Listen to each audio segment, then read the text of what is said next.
Hello et bienvenue sur ce tuto qui va t'apprendre à réaliser un logo en dessin vectoriel, et ceci sur internet ou alors à l'aide d'une application dédiée qui est valable sur Mac et PC qui s'appelle Inkscape. Alors on va découvrir les outils fondamentaux et réaliser notre premier logo. Alors c'est parti, on y va!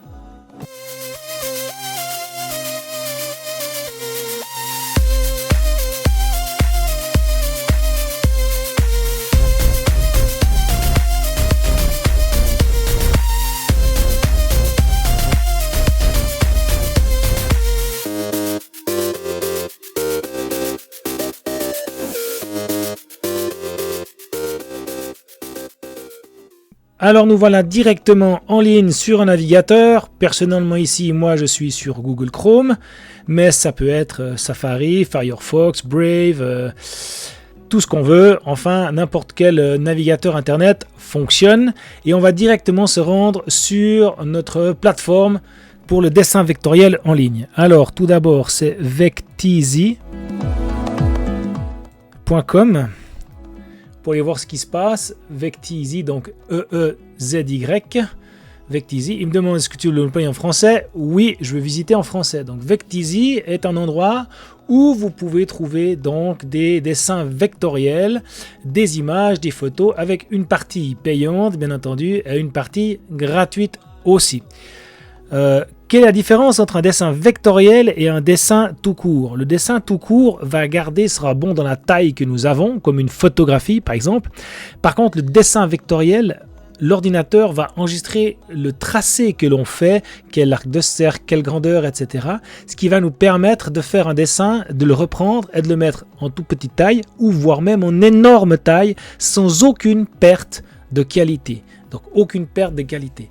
Et ici, c'est difficile de trouver sur Vecteezy un endroit où on peut dessiner. C'est un petit peu caché. Et pour ceci, c'est tout simple. Une fois qu'on est sur vecteezy.com, je marque / donc, et je tape éditeur avec un accent aigu et éditeur. Et j'envoie. Et j'arrive sur un éditeur Vecteezy qui est donc gratuit, c'est marqué là. Et vous pouvez, bien entendu, créer un compte s'il le faut. Donc je clique là sur commencer à concevoir et il m'arrive directement sur un dessin qui est déjà fait. Vous pouvez bien entendu créer un compte gratuit sur Vecteezy avec votre adresse éducative par exemple. C'est tout à fait possible de créer ce compte. L'avantage qu'il y a d'avoir un compte gratuit est qu'il va mémoriser votre dessin et vous allez pouvoir le reprendre plus tard lors de prochaines leçons, etc. Personnellement, donc sur le fichier ici, je vais d'abord tout effacer et ici, je vais choisir dans le background, donc le fond, le background, je vais choisir une taille de 600 par 600 qui sera donc la taille de notre logo parce que dans notre Teams, on a besoin d'un logo d'un carré. Et le logo que vous devrez faire est un logo qui représente l'Ocom mythique en 10e année. Donc je vous rappelle qu'en 10e année, nous faisons de la bureautique, de la vidéo.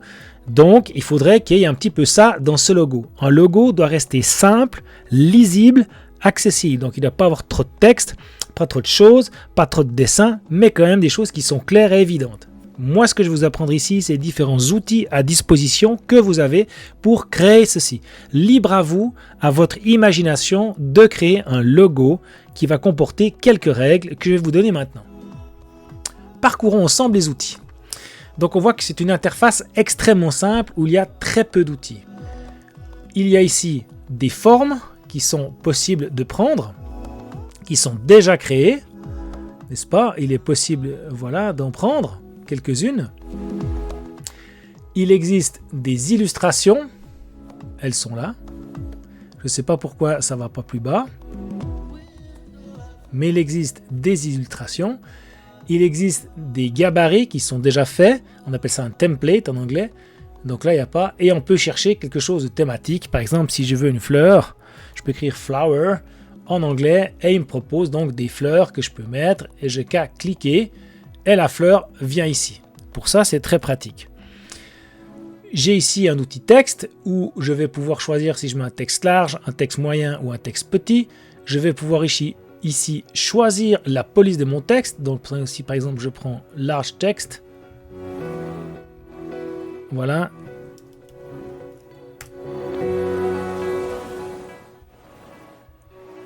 J'ai écrit salut.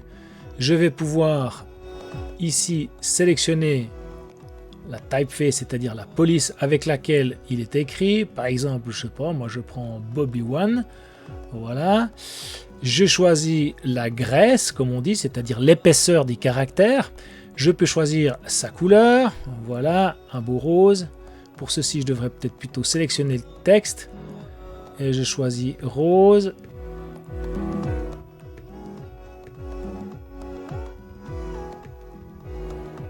Voilà, il est mis en rose.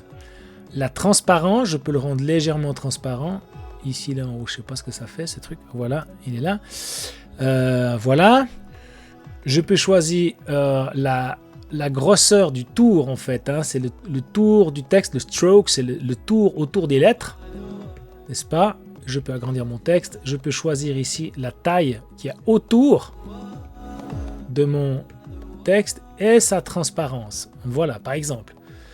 Je peux choisir ici si je dois le monter, le descendre d'un calque, faire une symétrie axiale dans l'autre sens, aligner à gauche, aligner à droite, centrer horizontalement, aligner en haut, aligner en bas. Bref, je peux demander qu'il me montre les différentes règles de mesure. Des fois, c'est utile pour positionner un élément et de montrer ce qui est en dehors. Donc, on a vu l'outil texte et on a vu ici l'outil de sélection qui me permet de recorriger certaines choses. J'ai écrit salut, je vais prendre une forme. Ici, je vais prendre cette fleur que j'ai choisi de mettre en plus grand. Voilà. Je vais choisir de transformer ma fleur, donc elle est bien sélectionnée. Je choisis de comment je veux la remplir. Par exemple, je veux la remplir en bleu. Voilà. Je peux mettre un dégradé linéaire, c'est-à-dire qu'on voit très bien qu'il va d'une couleur à l'autre, d'une manière linéaire, donc horizontale, verticale ou à 30 degrés si je veux. Hein. Je peux changer donc ce dégradé linéaire, je peux choisir de le faire comme ça, par exemple, ce dégradé si je désire. Voilà. Je peux choisir de faire un dégradé radial, c'est-à-dire qu'il part du centre et il va sur les bords, ce qui peut être éventuellement intéressant. Et là, de nouveau, je peux choisir la première couleur, ici, qui est cette couleur-là. Je choisis par exemple de prendre un rouge. Et je vais prendre la deuxième couleur. Normalement, ça devrait fonctionner, mais il y a un peu de peine pour faire ceci. Je vais donc mettre ici une fleur. Tiens, je vais mettre celle-ci. Je vois que malheureusement, cette fleur est par-dessus le texte que j'ai choisi. Je peux bien entendu changer ceci à l'aide de ceci. Donc je peux choisir qu'elle passe derrière au fond. Et je vois que la transparence ici, la lettre devient légèrement transparente. Je peux aussi dessiner à la main. Pour dessiner à la main, vous voyez que j'ai là ici donc la plume. Et vous pouvez donc, si je clique et je lâche et que je vais à un autre endroit, je clique, je lâche, il me fait simplement des traits droits. Et automatiquement, il va me faire une forme si je reviens dessus. Là, il m'a fait des traits droits. Mais je peux aussi dessiner des traits courbes. Donc, on imagine, je vais effacer la fleur pour être plus clair, effacer le salut aussi. On imagine quelque chose, par exemple, que je vais faire une sorte de nuage. Donc, on voit que ça fait comme ça, un nuage. Donc, je vais prendre ma plume.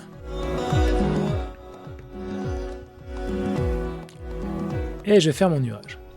Je commence ici et il y a ici d'abord une sorte d'arc de cercle comme ça, je l'imagine. Je vais me mettre au sommet du cercle, je clique, je tiens à cliquer et je tire avec ma souris. Et vous voyez qu'il commence à faire une petite boule comme ça, c'est très bien. Et là, je vais savoir jusqu'où ça finit. Je fais comme ça, mon premier nuage, je vais faire mon deuxième arc de cercle plus grand. Je vais tirer comme ça, donc je clique et je tire avec la souris. et je me mets au bout. Je clique.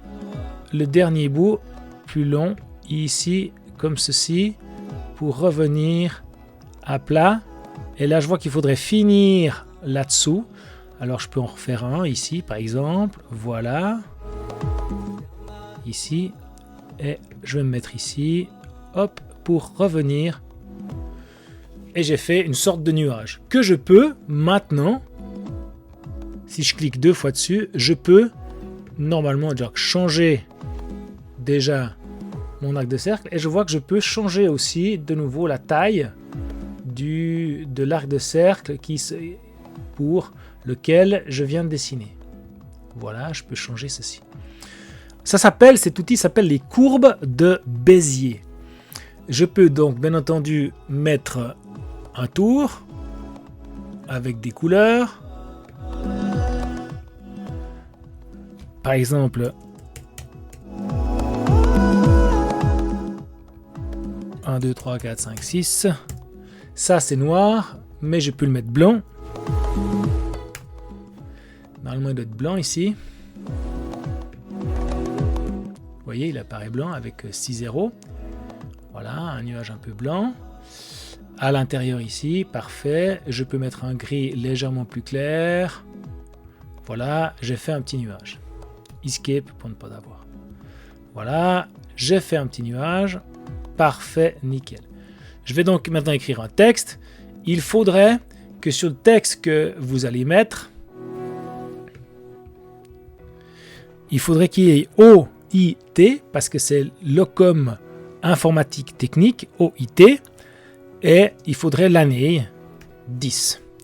Donc ça doit figurer sur votre logo, OIT 10, avec des dessins, quelque chose qui représente l'OIT 10e année. Contrainte supplémentaire, ça doit être dans un carré. Donc le background, par exemple ici, il faut que ce soit un carré. Et j'aimerais que ce carré soit de couleur orange. Ça, c'est obligatoire. Il faut qu'il soit de couleur orange parce que j'ai un code couleur. Je mets bleu pour les 9e années, orange pour les 10e et vert pour les 11e.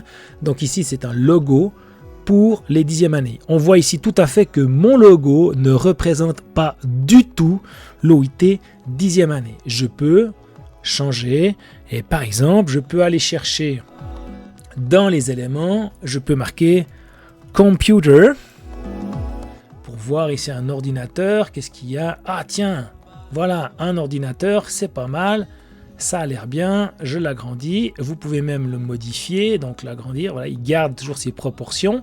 Si vous voulez changer ses proportions, ça n'est pas possible. Vous pouvez un petit peu le tourner. Par exemple, voilà. Et puis si je mets ici, je vais écrire movie. Et puis je peux mettre, par exemple, ceci. Mais il faudrait qu'il soit coupé, par exemple le film, ou je ne sais pas comment faire. Il faudrait couper ceci ou profiter. Tiens, je vais mettre une bobine de film. Voilà, je vais mettre ma bobine de film. Je vais la tourner. En appuyant sur majuscule, je force la rotation différente. Je peux, c'est ce que je vais faire. Je vais demander de faire un flip horizontal. Comme ceci, pour que la bande soit un peu plus comme ceci. Par exemple, c'est vraiment faire un truc vite fait. Je choisis la police.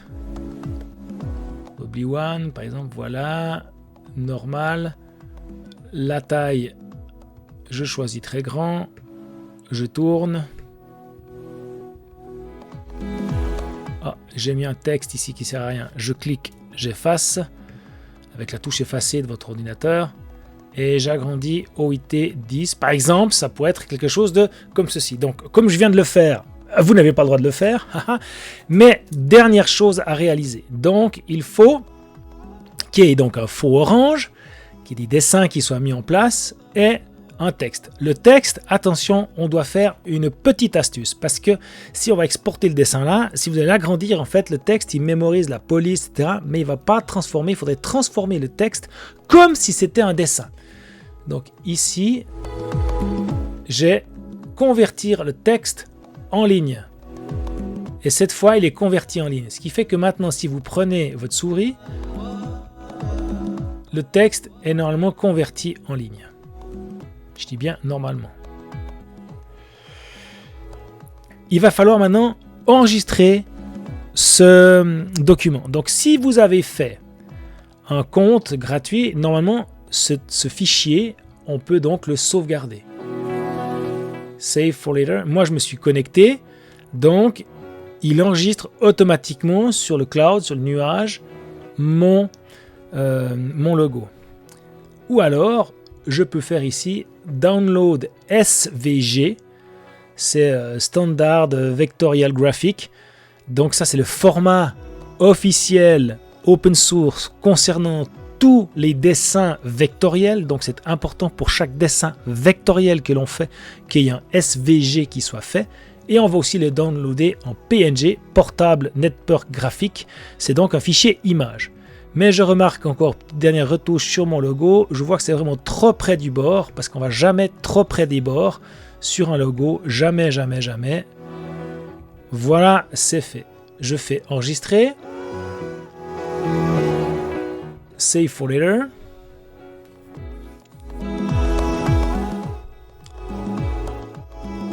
Et je fais un SVG que je télécharge sur mon bureau.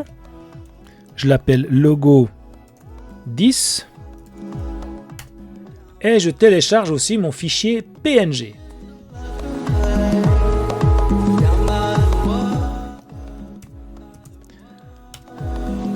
On va voir tout ça maintenant. Donc je quitte mon navigateur ici pour voir autre chose sur une autre application qui s'appelle Inkscape. Donc je reprends mon fichier, je peux d'abord voir que sur mon bureau j'ai bien le dossier logo 10 PNG qui est enregistré en tant que logo, mais je remarque que la police n'a pas été exportée correctement. Je vois ici, c'est pas juste, parce qu'il n'a pas enregistré la police correctement. Et ici, même chose, il y a des choses qui sont dedans, il y a le logo, la police, mais on ne sait pas s'il y a tout. Donc ce qui est important, c'est d'avoir la police bien exportée en texte. On va reprendre ça dans mon Vecteezy pour être sûr qu'on a bien fait.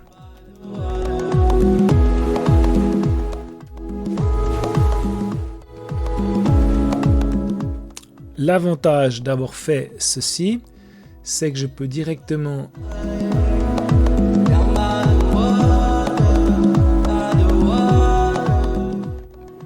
aller sur mon compte et je vais prendre collection, je crois que c'est ça.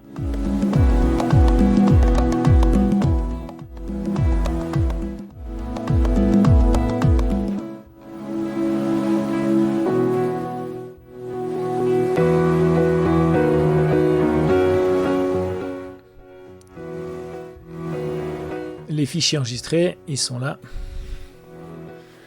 Et c'est ce texte ici. Pour être sûr que ça marche, il faut que je sélectionne le texte. Je l'ai sélectionné cette fois. Edit, Convert Selected Text to Outline. Et maintenant, mon texte sélectionné, pour vérifier.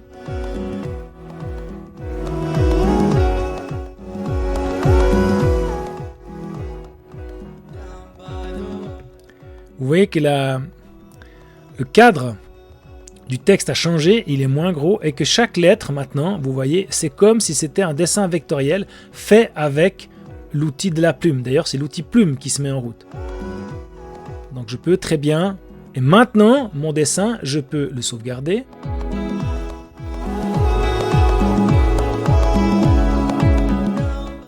En SVG et je peux le télécharger en PNG. Donc c'est ce que je prends. Je le mets en PNG. Oui, je veux le remplacer. Je le télécharge en SVG. Oui, je le remplace.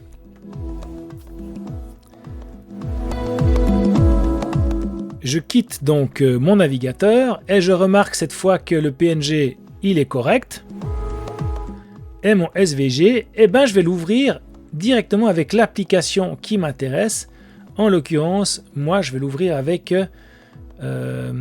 j'ai une application moi que j'ai achetée qui s'appelle Graphic, mais on verra après avec Inkscape ce qui marche.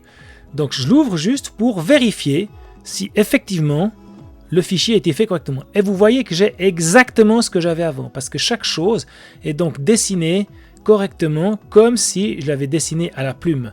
Chaque dessin est fait comme si j'avais fait vraiment moi-même à la main. Donc ça c'est quand même assez pratique. Nous allons voir maintenant comment faire à peu près la même chose, mais avec une application cette fois qui est vraiment native, qui est vraiment sur l'ordinateur. Et c'est des fois plus pratique que d'employer des outils en ligne, surtout ils sont un peu plus complexes, mais ils offrent aussi un plus grand panel de possibilités et de créativité. Pour ceci, on va employer une application qui est libre et gratuite, qui se trouve sur Internet et qui s'appelle Inkscape. Donc je vais sur inkscape.org, inkscape.org pour télécharger cette application, pour la downloader. Donc que vous ayez un Mac, un PC, vous pouvez donc télécharger cette application et l'installer sur votre ordinateur.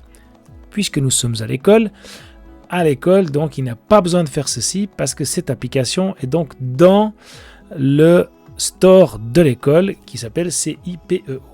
Donc une fois que cette application est installée, on va donc ouvrir cette application et commencer donc à créer quelque chose avec Inkscape. J'ouvre donc Inkscape et on va commencer à créer. Ici j'ai plein d'autres fichiers, plein d'autres sont faits, je fais nouveau document.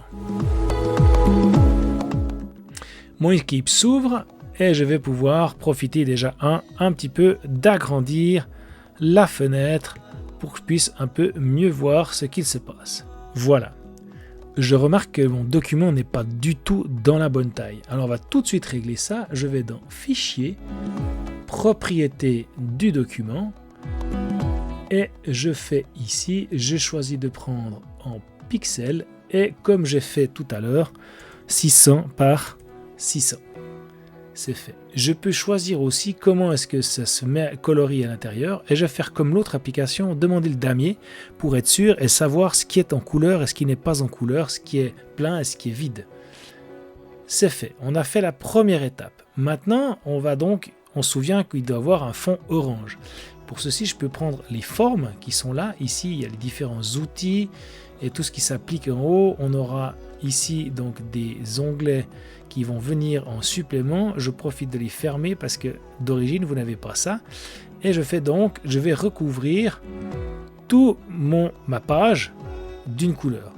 Mais je peux aussi annuler, colorier avec mon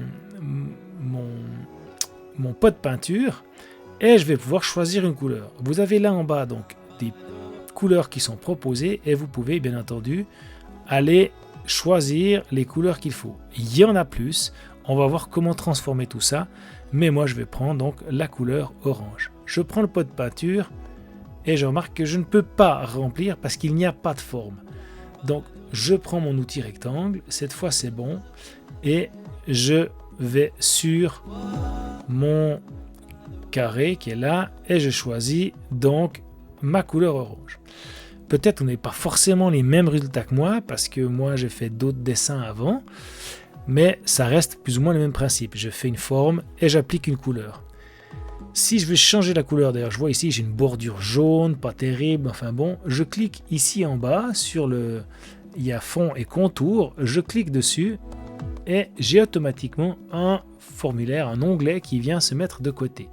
J'ai le style du contour, donc ce qui est autour. Je vais choisir que je prends 0 mm, comme ça c'est plus simple, il n'y a pas de contour. Et je peux choisir la couleur du contour.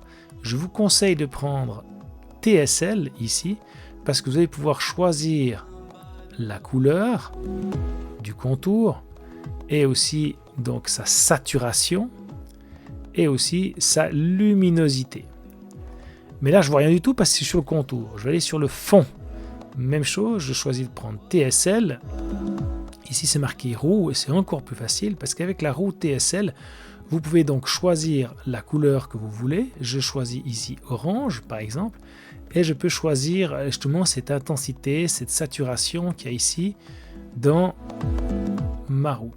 Et je vais choisir aussi le canal alpha, c'est-à-dire le taux de transparence qu'il y a dans cette couleur. Moi, je veux qu'elle soit à fond, donc je veux qu'elle soit à fond orange. J'ai déjà donc mon fond orange à fond, ici, à 100%. C'est fait. J'ai donc une couleur 100% orange.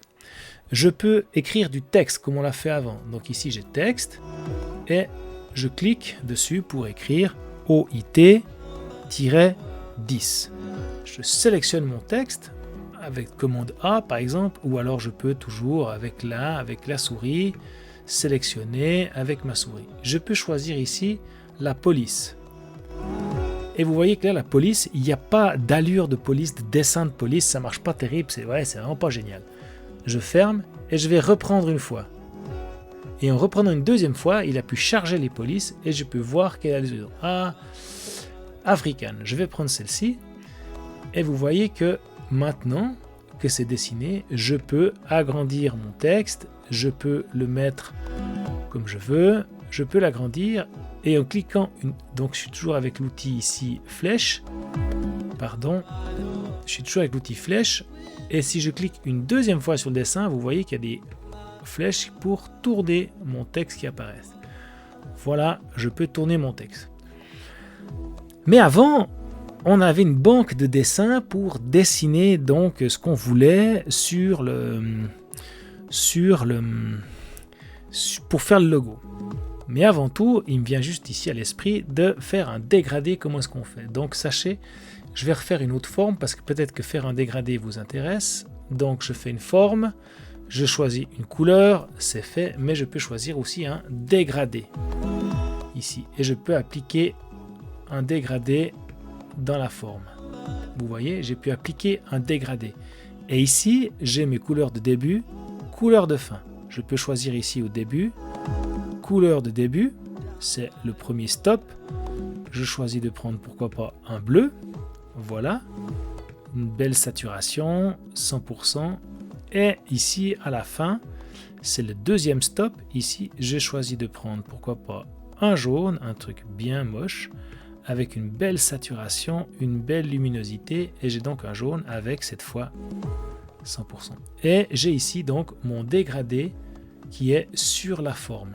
Je peux de nouveau en cliquant deux fois tourner, j'ai appliqué un dégradé et je peux aussi transformer ce dégradé. Si je clique ici, vous voyez que j'ai les poignées qui gèrent le dégradé. Je peux mettre plus ou moins de bleu en le gérant, plus ou moins, etc.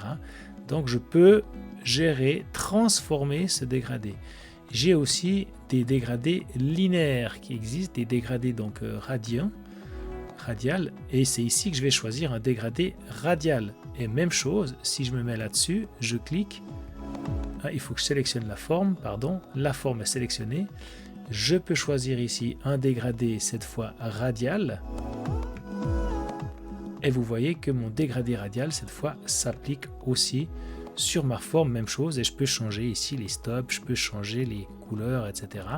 Donc, un dégradé fonctionne avec Inkscape. J'efface ma forme avec l'outil effacer. Vous avez aussi dans les formes, j'y viens tout de suite, des formes que vous pouvez régler nombre de sommets, style 15, 6, 5, et savoir si les sommets vont à l'intérieur ou à l'extérieur. Et dès que vous dessinez, vous avez une super étoile, je fais ceci. Vous avez aussi un outil spirale. Enfin, je vous laisse découvrir différents outils qui sont à disposition. Oh, ça fait pas de mal. Mais j'y reviens. Comment faire pour mettre des dessins qui ont été faits peut-être par quelqu'un d'autre et qui sont en vectoriel? Alors pour ceci, je peux très bien aller sur mon fameux Vecteezy, cette fois, tout court, je le mets en français et je vais pouvoir chercher, je vais marquer ordinateur. Et il va me chercher tous les ordinateurs, donc ici, en vectoriel. D'accord ? Et moi, j'aimerais une licence gratuite. Et j'ai donc ici c'est des versions payantes. C'est bien marqué qu'il faut cliquer, accéder, machin. Et je vais prendre le plus simple possible, un ordinateur très simple. Tiens, je vais prendre cette liste-là, Good and Art. Ici, ces ordinateurs. Ça me plaît. Je dois mettre qui a fait le dessin. Mais comme on est à l'école et que ça reste à l'interne de l'école, on ne va pas forcément mettre la personne. Je télécharge. Est-ce qu'il y a des publicités? Oui, il y a des publicités. Et je mets ordi.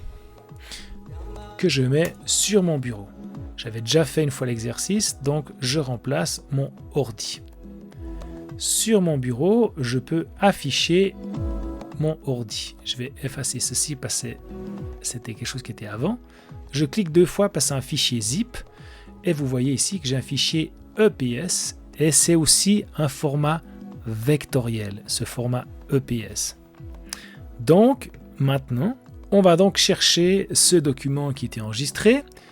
Ici, donc, je vais sur mon bureau, je prends le bureau et je trouve là mon ordi.zip. Je fais ceci parce que c'était quelque chose qui était placé d'avant. Je clique 2 fois pour dézipper donc le fichier. Je trouve mon ordi et je vois avec Easy l'image de ce que je devrais avoir. Vecteezy licence et information, ça vient toujours avec. Voilà pourquoi c'est un fichier zip. Et ici j'ai le EPS, c'est pas un format SVG, mais EPS c'est aussi un format vectoriel, mais celui-ci n'est pas vraiment tout entièrement libre. Mais ça fait rien, ça va quand même aller. Si je clique, donc j'ai tout ceci. Ici, si je fais dans Inkscape, je vois que les pastilles s'allument.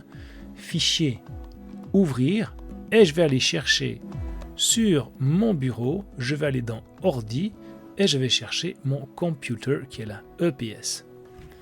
Vous allez voir, alors c'est marché indéterminé, je clique tout sur OK. Je clique encore une fois sur OK. Ça vient, tout est là. C'est parfait. J'agrandis un petit peu ma fenêtre pour que je puisse y voir plus clair et je vais prendre cet ordinateur là. Le problème, c'est que j'ai plein, ce qu'on appelle de patterns, donc plein d'objets, et c'est un calque, et vous pouvez voir chaque objet, ce qu'il y a. Donc je peux voir ici que celui-là, ça et ça font partie de mon ordinateur. Il y a ça, je ne sais pas pourquoi, il y a l'écran noir, et c'est tout. Donc tout ça, 1, 2, 3, 4, j'appuie sur majuscule, et ça sélectionne donc les trucs que j'ai besoin. Et je fais clic droite, copier. Je viens ici, commande V ou clic droite, coller, et j'ai mon ordinateur qui vient se mettre ici. Je profite pour le mettre un petit peu plus petit, comme ça sera mieux pour tout le monde.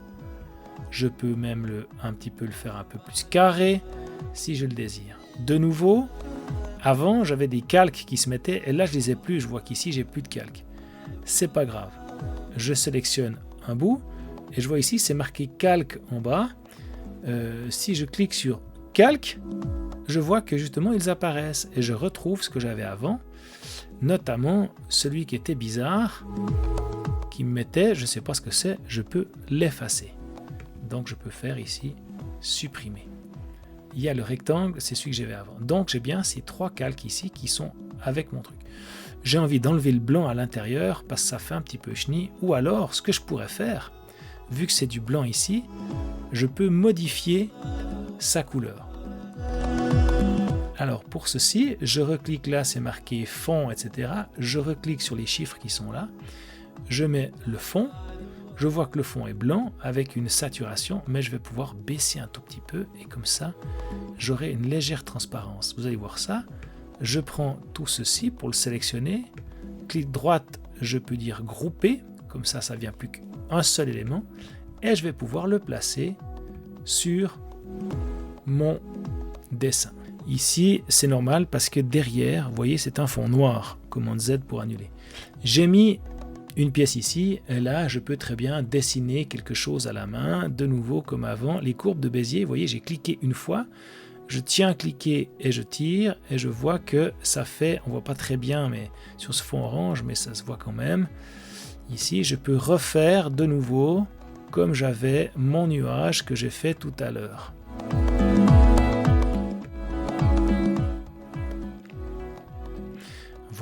Je peux choisir de nouveau, si je clique ici, le fond. Je prends une couleur, je peux prendre du blanc. Par exemple, je peux choisir le contour, je peux choisir la couleur du contour. Je peux prendre par exemple du rouge. Une belle saturation. Je peux prendre même la roue de nouveau. Je me mets ici. Je vois que le contour est rouge, style du contour, et je peux ajouter un peu plus d'épaisseur. Donc j'ai vu comment dessiner avec les courbes de Bézier, comment faire des dégradés, comment ajouter un élément qui était importé, et maintenant il ne reste plus que la fin, enregistrer et exporter. Comme j'ai fait avant, fichier, et je peux faire enregistrer.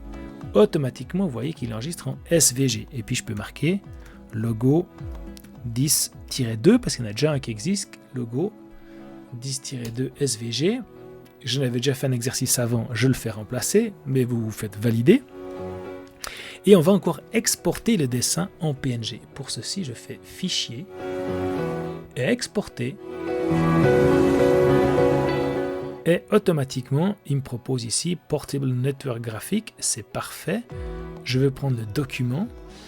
Ici, c'est marqué en pixels 2402, 2390, mais c'est normal parce que j'ai une définition qui est très haute en 360 dpi.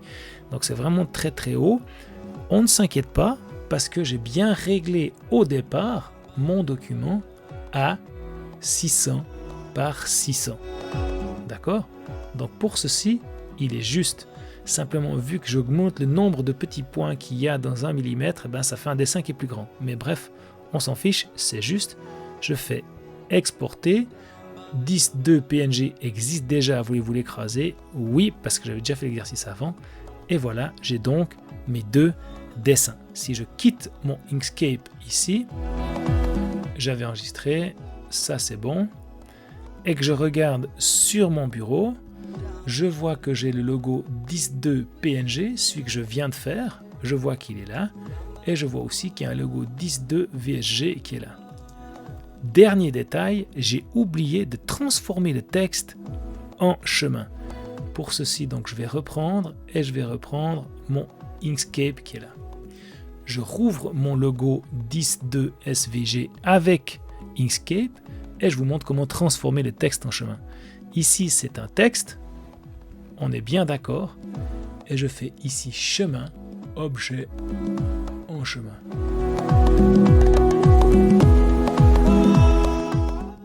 Et je vois que c'est comme si j'avais de nouveau ici dessiné à la main. Et là, mon texte est donc transformé et je vais pouvoir transformer chaque lettre. Si par exemple, je ne voudrais pas le O ici à l'intérieur, je peux m'amuser à effacer les éléments, etc. Petite dernière astuce, vous pouvez très bien ici, en allant avec la souris et en fonctionnant avec la roulette, diminuer ou augmenter le zoom de vue que vous avez sur votre dessin. Vous pouvez aussi bouger votre dessin, mais bon, ça, c'est pas très utile.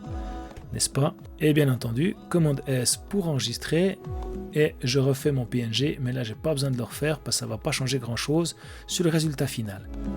Je quitte. Et de nouveau, ici, j'ai mon 10.2 VSG, cette fois avec donc les outils vectoriels qui sont tout bien mis comme il faut.